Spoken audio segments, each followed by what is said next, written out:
بسم اللہ الرحمن الرحیم۔ السلام علیکم ڈیئر اسٹوڈنٹس، امید ہے آپ لوگ ٹھیک ہوں گے اور آپ لوگوں کی زندگی خوشیوں کے ساتھ گزر رہی ہوگی۔ تو بڑھتے ہیں اس مثنوی کے اشعار کی تشریح کی طرف،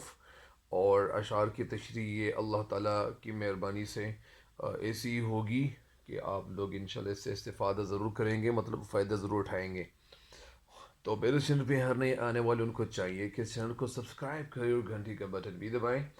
اور ساتھ ساتھ اس چینل کے لنکس بھی اپنے دوستوں کے ساتھ شیئر ضرور کریں تاکہ ساتھ ساتھ ان کو بھی فائدہ پہنچتا رہے۔ تو اللہ تعالیٰ آپ سب کو دنیا اور آخرت دونوں جہانوں کی کامیابی عطا کرے، اور ہم سب کو اس دنیا سے اللہ تعالیٰ کامل ایمان کے ساتھ یعنی مکمل ایمان کے ساتھ رخصت کرے، آمین۔ تو بڑھتے ہیں اور آج کی اس مصنوعی کے پہلے شعر کی طرف۔ اور شہزادے کا چھت پر سونا، اس کا موضوع کیا ہے؟ شہزادے کا چھت پر سونا، اور پھر یعنی شہزادے کا چھت پر سونا اور پری کے ہاتھوں اغوا ہونا، یہ تو ہے اس کا موضوع۔ لیکن اصل میں یہ مثنوی سحر البیان سے یعنی یہ اشعار لیے گئے ہیں، اور یہ مثنوی کا جو اصل نام ہے وہ سحر البیان ہے۔ تو اچھا، پہلا شعر۔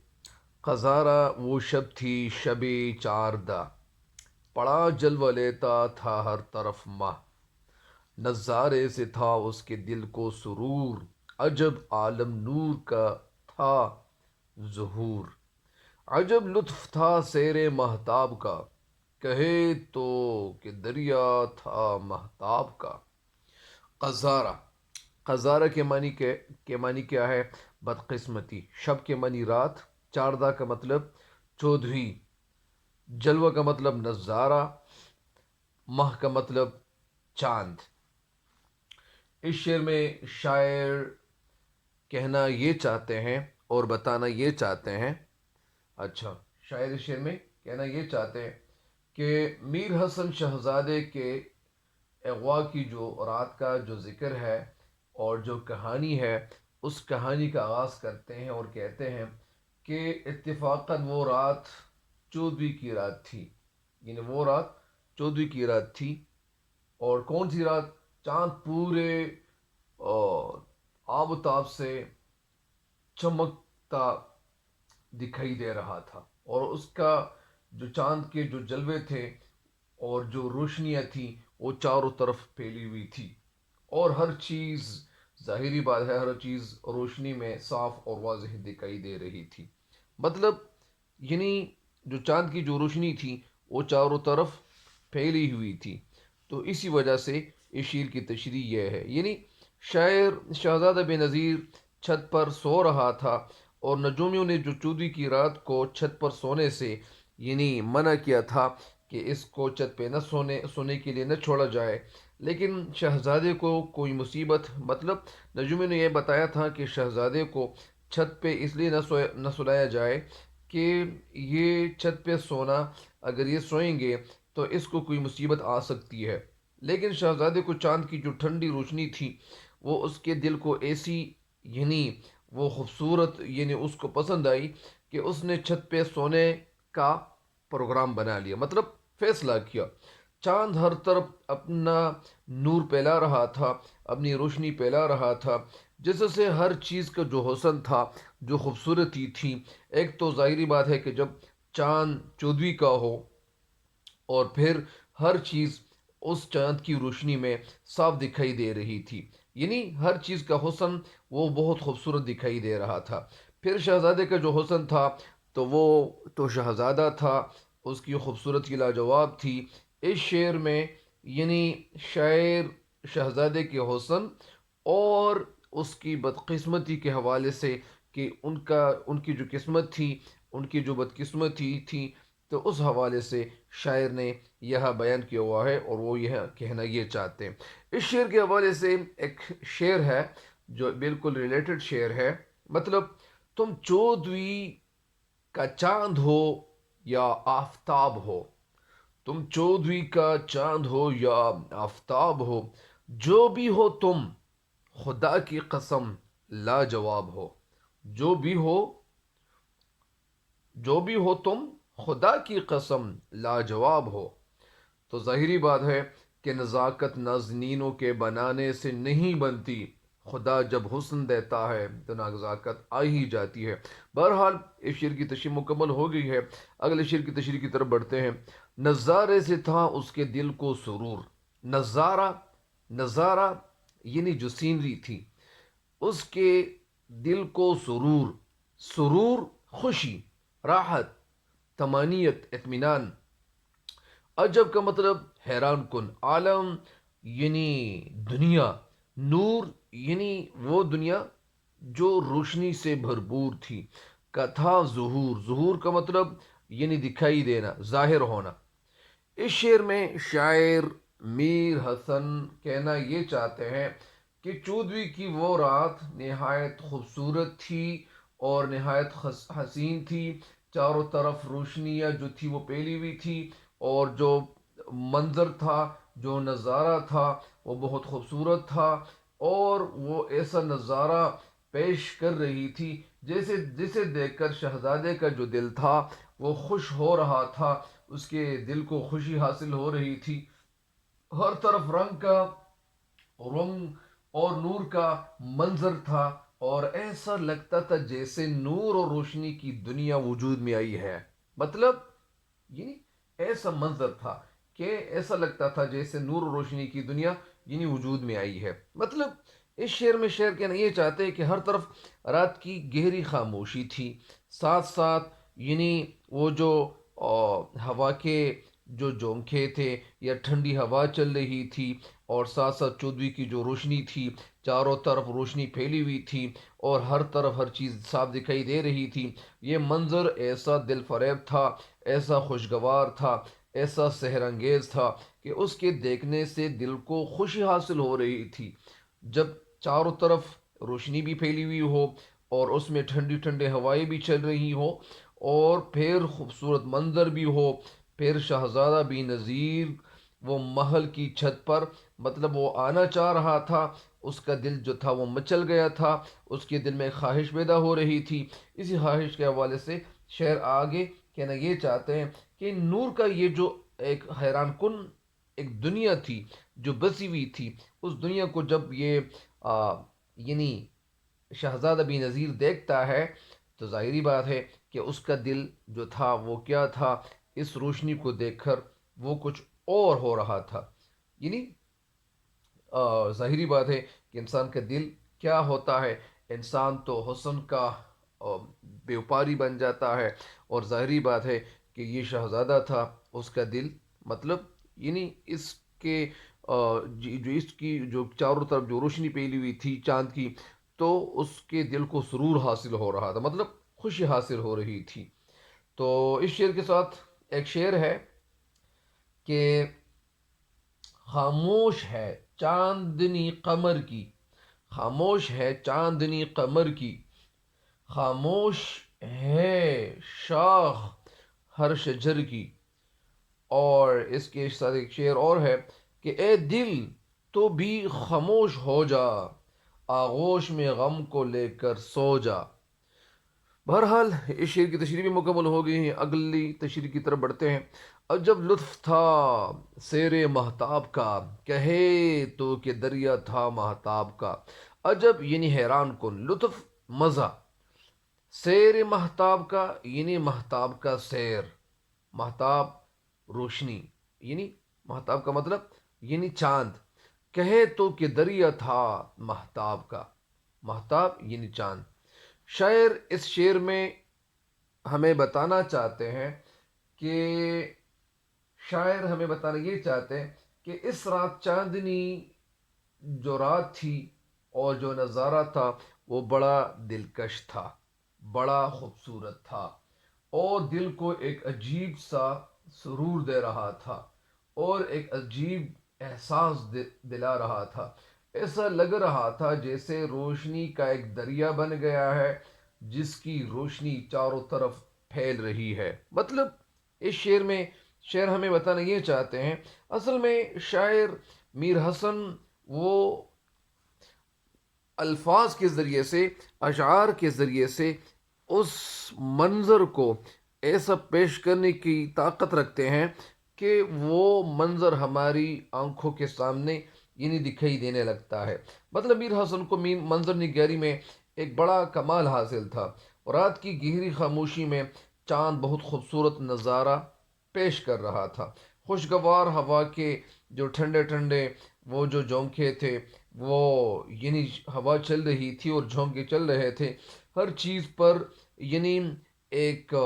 سحر سا وہ طاری تھا۔ اور چاند خاموشی رات میں پھر کیا ہو رہا تھا، یہ جو تاروں کا جو قافلہ تھا، آسمان میں جو تارے نظر آ رہے تھے، ان کی جو وسعتوں میں یعنی کیا تھا، وہ مہو سفر تھا۔ مطلب چاند کا جو نور اس طرح معلوم ہوتا تھا جیسے جہاں تک انسان کی نگاہ کی حد ہو، روشنی کا ایک دریا دکھائی دے رہا تھا۔ چاند کبھی بادلوں کے ٹکڑوں میں مطلب چھپ جاتا، اور کبھی کھلے آسمان پر چمکنے لگتا۔ یہ نظارہ جب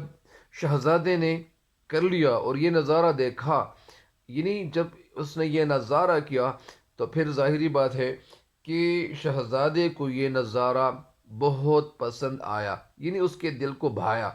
تو ظاہری بات ہے کہ وہ ماحول بھی ایسا بنا ہوا تھا۔ بہرحال اس شعر کی تشریح میں مکمل ہو گئی ہے۔ اگر اس شعر کی تشریح کی طرف بڑھتے ہیں، ہوا شہزادے کا دل بے قرار،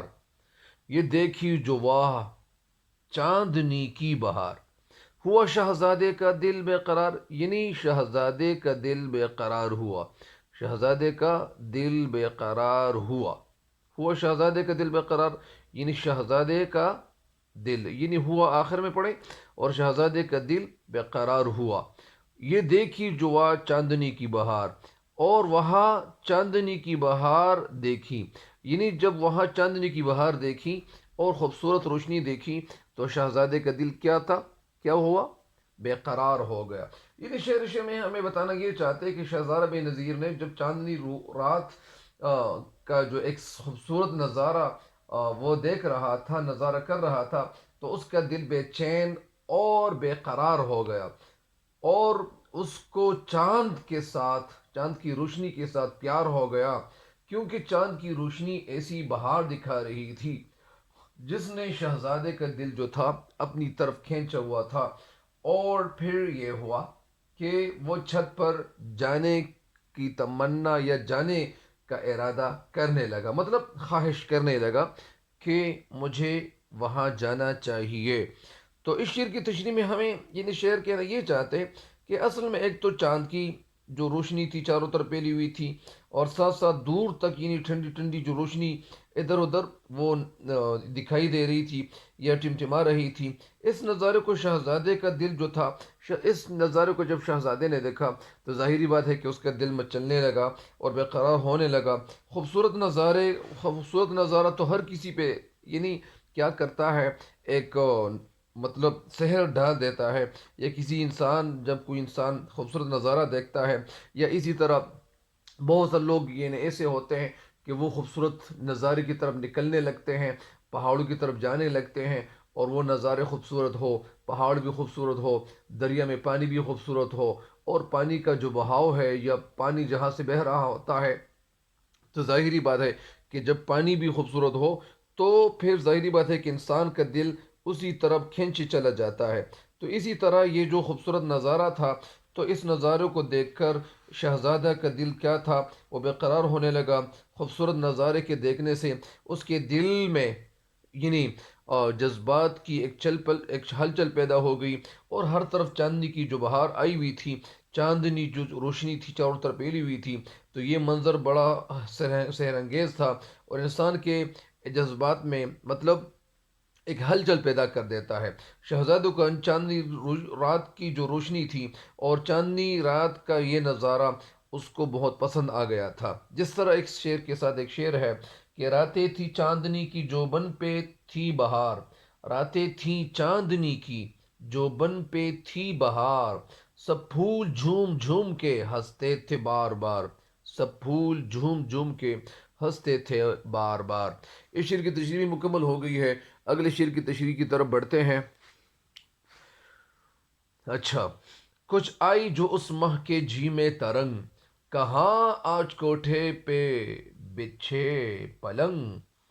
یعنی کچھ آئی جو اس ماہ کے جی میں ترنگ، یعنی اس ماہ کا مطلب یعنی چاند کے دل میں، جی میں مطلب دل میں، ترنگ کا مطلب خواہش، یہ پیدا ہوئی۔ کیا خواہش پیدا ہوئی؟ کہاں آج کوٹھے پہ تکیے پلنگ، یعنی شہزادے نے کہا کہ آج میرا پلنگ یعنی کوٹھے پہ رکھ دیا جائے، وہاں لے جایا جائے۔ ظاہری بات ہے کہ اس کے لیے جو پلنگ تیار کیا گیا تھا اس بادشاہ نے، تو وہ بڑا قیمتی تھا، اور ہیرے جواہرات اور خوبصورت تھی، اس کی جو تھی وہ لاجواب تھی اس پلنگ کی۔ بہرحال اس شعر میں شعر ہمیں کہنا یہ چاہتے ہیں کہ چاند کی چاندنی کو دیکھ کر اس چاند کے دل میں یعنی شہزادے کے دل میں یہ ایک خواہش پیدا ہوئی، ایک تمنا اس نے کی، اور یہ ارمان کرنے لگا کہ کیوں نہ کیوں نہ یعنی چاند کا جو نظارہ تھا، یعنی وہ قریب سے، یعنی وہ کہنے لگا، مچلنے لگا، اس کا دل بے قرار ہونے لگا کہ کیوں نہ میرا جو پلنگ ہے یہ اوپر بچھایا جائے، اوپر لے جایا جائے، تاکہ میں یہ جو نظارہ کر رہا ہوں نیچے، تاکہ یہ نظارہ میں تھوڑا قریب سے اگر کر لوں تو میرے دل کو بڑی تسکین ملے گی، مطلب میرے دل کو سکون ملے گا۔ اس لیے شہزادے نے ملازموں کو حکم دیا کہ آج محل کی جو چھت ہے اس پر اس کا پلنگ لے جایا جائے، کیونکہ وہاں میں سونا چاہتا ہوں۔ مطلب یعنی شہزادہ جو تھا وہ وہاں پہ سونا چاہ رہا تھا۔ اس شعر کی تشریح یعنی شاعر ہمیں اس طرح کرنا چاہتے ہیں کہ چودھری کا جو چاند تھا وہ آسمانوں کی جو وسعت تھی، یا جو آسمان کی جو بلندی تھی، یا اس طرح وہ ٹھنڈی ٹھنڈی خوشگوار ہوا جو چل رہی تھی، یا چاروں طرف روشنی پھیلی ہوئی تھی، تو اس روشنی میں ظاہری بات ہے کہ ہر چیز صاف دکھائی دے رہی تھی۔ شہزادے کو یہ منظر بڑا پسند آیا، اس کی جوانی بھی قریب تھی، یا جوانی کا دور بھی تھا، اس کے دل میں جوانی کے جذبات بھی جو تھے وہ موجزن تھے، اور اسی طرح اس میں ایک ہیجان یا اسی طرح ہلچل ان کے دل میں پیدا ہو رہی تھی۔ چاندنی رات کے اس خوبصورت نظارے نے یعنی اس کے دل میں ایک یا اس کے جذبات میں ایک ہلچل پیدا کی۔ اس نے حکم دیا کہ آج محل کی چھت پر اس کا جو پلنگ ہے، اس کی جو چارپائی ہے، یہ لے جائی جائے۔ اس شعر میں استعارے کے طور پر بھی خوبصورت یعنی شہزادی کے لیے یعنی چاند کا لفظ استعمال ہوا ہے۔ مطلب یعنی اس شعر میں شعر ہمیں بتانا یہ چاہتے ہیں کہ اس کا دل کیا ہوا، یعنی یہ مچلنے لگا، اور اس کے دل میں یہ خواہش پیدا ہوئی کہ کیوں نہ میرا پلنگ جو ہے یہ کوٹھے پہ بچھایا جائے، وہاں لے جایا جائے، تاکہ میں اس نظارے سے بھرپور مطلب استفادہ کروں، میں بھرپور محظوظ ہوں، اور حظ اٹھاؤں اور لطف اٹھاؤں۔ ظاہری بات ہے تو اس شعر کی تشریح مکمل ہو گئی ہے۔ اگلے شعر کی تشریح کی طرف بڑھتے ہیں۔ کہاں شاہ نے اب تو گئے دن نکل، اگر یوں ہے مرضی تو کیا ہے خلل۔ کہاں شاہ نے، شاہ کا مطلب بادشاہ، اب تو گئے دن نکل مطلب وہ دن گئے۔ کبھی کبھار لوگ کہتے ہیں کہ وہ دن گئے جب خلیل اللہ خان فاختہ اڑایا کرتے تھے۔ بہرحال کہاں شاہ نے اب تو گئے دن نکل، یعنی اب وہ دن گئے، نکل یعنی آپ کو بتا رہا ہوں پھر، اگر یوں ہے مرضی، اگر شہزادے کی مرضی ہے تو کیا ہے خلل؟ خلل مطلب رکاوٹ کیا ہے، اس میں برائی کی کیا ہے، اس میں بری کون سی، اس میں کوئی کون سی ایسی بری بات ہے؟ مطلب شاعر اس میں ہمیں بتانا چاہتے ہیں کہ ملازموں نے یعنی بادشاہ سے شہزادے کی جو خواہش تھی، یا شہزادے کے دل میں جو خواہش پیدا ہو رہی تھی، تو نوکر چاکر جو تھے یا جو ملازمت تھے، وہ شہزادے کی اس بات کی تعمیل کرنے کی کے حوالے سے وہ بادشاہ کی طرف چل نکلے، اور بادشاہ کے پاس چلے گئے، اور کہنے لگے کہ شہزادہ اصل میں یعنی چھت کے اوپر سونا چاہتا ہے، اور وہ کہنا یہ چاہتا ہے کہ میرا پلنگ یعنی یہ اوپر لے جایا جائے تاکہ میں وہاں سو جاؤں۔ اور اسی وجہ سے وہ بادشاہ کو کہنے لگے کہ آپ کا بیٹا وہاں سونا چاہتا ہے۔ تو بادشاہ نے جواب دیا کہ اگر وہ وہاں سونا چاہتا ہے، اصل میں میرے دل میں تو ڈر اس لیے تھا، میرے دل میں خوف تو اس لیے تھا کہ اس دن کے حوالے سے مجھے بتایا گیا تھا کہ ایسا نامبارک دن آئے گا، اور ایسا وقت آئے گا جس وقت میں شہزادے کو اغوا ہونے کا خطرہ ہے، تو یہ ڈر میرے دل میں تھا۔ اب اب میرے دل سے یہ ڈر ختم ہونے لگا ہے، اگر شہزادی کی چھت پر سونے کی یہ خواہش ہے تو ظاہری بات ہے اگر ان کے دل میں یہ خواہش پیدا ہوئی ہے تو ان کی خواہش پوری کی جائے، اس میں کوئی بری بات نہیں ہے۔ مطلب یعنی شہزادے نے وہ خواہش کی، اور اس کے جو والد تھے یعنی بادشاہ نے اس کی بات پہ یعنی عمل کیا، اور وہ کہنے لگے کہ اگر شہزادے کی یہ خواہش ہے تو ان کی خواہش کی تعمیل کی جائے، اس کی خواہش پوری کی جائے۔ تو اس شعر کی تشریح یہی ہے، مطلب یعنی وہ منع نہیں کر رہے تھے، وہ چاہ رہے تھے کہ بس جب شہزادہ اس طرح چاہتا ہو، ظاہری بات ہے کہ ہر والد ایسے ہی سوچتے ہیں، ہر والد کے دل میں یہی باتیں ہوتی ہیں کہ ان کی ان کے جو بیٹے ہیں یا ان کی بیٹیاں ہیں، ان کی زندگی خوبصورت ہو، ان کی زندگی میں تعلیم ہو، اور میرے بیٹے کامیاب ہو، ناکام بالکل نہ ہو۔ اور ظاہری بات ہے کہ بہت سارے والدین یہی سوچتے ہیں، لیکن کبھی کبھار کچھ بیٹے جو ان کے پیدا ہوتے ہیں، بیٹیاں تو ان کی پیدا ہوتی ہیں، بیٹی یا بیچاری وہ تو یعنی ہر وقت یہی سوچتی ہے کہ میرے بھائی یا میرا بھائی ایک ہو، جو بھی ہو، جتنے بھی ہو، تاکہ وہ کامیاب ہوں۔ مطلب یعنی جو بیٹیاں ہوتی ہیں تو وہ بھی بیچاری یعنی کیا ہوتی ہیں، ان کے دل میں ایک جذبہ یہ ہوتا ہے کہ وہ چاہتی ہیں کہ میرے بھائی بھی کامیاب ہوں، میں بھی کامیاب ہوں، لیکن ساتھ ساتھ بہت ساری جو بہنیں ہوتی ہیں تو ان کی تعلیم کبھی کبھار ادھوری رہ جاتی ہے۔ بہرحال یعنی جو بیٹے ہوتے ہیں تو کبھی کبھار وہ منمانی کی زندگی گزار رہے ہوتے ہیں، اور وہ اپنے والد کے پیسے کے حوالے سے سوچتے نہیں ہیں۔ اگر کسی کو اللہ تعالیٰ نے پیسہ زیادہ دیا ہوا ہے تو یہ پیسے کے حوالے سے اگر آپ کے والد آپ سے نہ پوچھے تو ظاہری بات ہے کہ ایک دن ایسا آنے والا ہے جس دن کے حوالے سے مطلب اللہ تعالیٰ سے اگر ہم سے سوال کرنا شروع کر لے، اگر قیامت کے دن ہم سے پوچھا جائے کہ تجھے جو نعمت دی تھی، چاہے وہ جوانی کی تھی، چاہے وہ پیسوں کی تھی، چاہے وہ گھر بار کی تھی، مطلب یعنی انسانوں کو یہ نہیں کرنا چاہیے کہ ان کی جو دولت ہے وہ غلط جگہ پہ استعمال ہو۔ بہرحال دولت وہ ہوتی ہے، جو دولت کی جمع دول ہے یا مرد کی جمع مردان ہے، تو دولت وہ ہوتی ہے کہ نیک کاموں میں یا اچھی جگہوں میں یا اچھی جگہوں پہ وہ لگائی جائیں، اور دولت ایسی ہی ہونی چاہیے تاکہ صرف دنیا تو نہ خوبصورت ہو بلکہ دنیا کی خوبصورتی کے لیے بھی کوششیں کرنی چاہیے، لیکن ساتھ ساتھ آخرت کے مکان کے حوالے سے بھی سوچنا چاہیے۔ کبھی کبھار کچھ لوگ ایسے بھی ہوتے ہیں کہ وہ قیامت کے دن کو وہ بھول چکے ہوتے ہیں، یا اسی طرح ہمیں قیامت کے دن کو نہیں بھولنا چاہیے۔ اور ظاہری بات ہے کہ ہم جو اس مکان کے لیے یعنی جو ہماری اس مختصر زندگی ہے، یعنی اس مختصر زندگی کے لیے ہم کتنی محنتیں کر رہے، کتنی کوششیں کر رہے، اور آخرت کے لیے ہماری کوئی کوشش بھی نہیں ہو رہی، یا اسی طرح جب ہم موبائل میں پھنس جاتے ہیں یا ہم اس میں مطلب اتنے زیادہ عمق تک چلے جاتے ہیں، اتنی گہرائی تک چلے جاتے ہیں، مطلب یعنی ہم اس موبائل کو اس طرح دیکھتے رہتے ہیں تو ہمارا جو قیمتی وقت ہوتا ہے وہ ضائع ہوتا چلا جاتا ہے۔ بہرحال اپنے والدین کے جو پیسہ ہے وہ غلط جگہ استعمال نہیں کرنا چاہیے، اپنے حوالے سے سوچنا چاہیے۔ اور جس شخص نے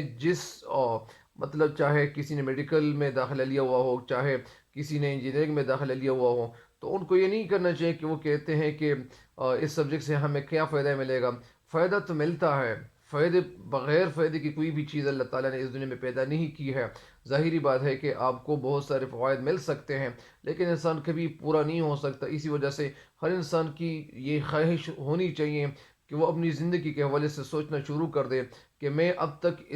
یہاں تک میں کتنی کتابیں پڑھ چکا ہوں، میرے ذہن میں کتنی باتیں وہ موجود ہے، مجھے کن چیزوں کے حوالے سے علم ہے، میرے اخلاق کیسے ہیں، میری زندگی کیسے ہیں، مجھ سے لوگ پریشان ہیں یا پریشان نہیں ہیں۔ بہرحال پتہ نہیں میں کسی اور طرف میں چلا گیا، لیکن میری ان باتوں کا برا نہ مانے گا۔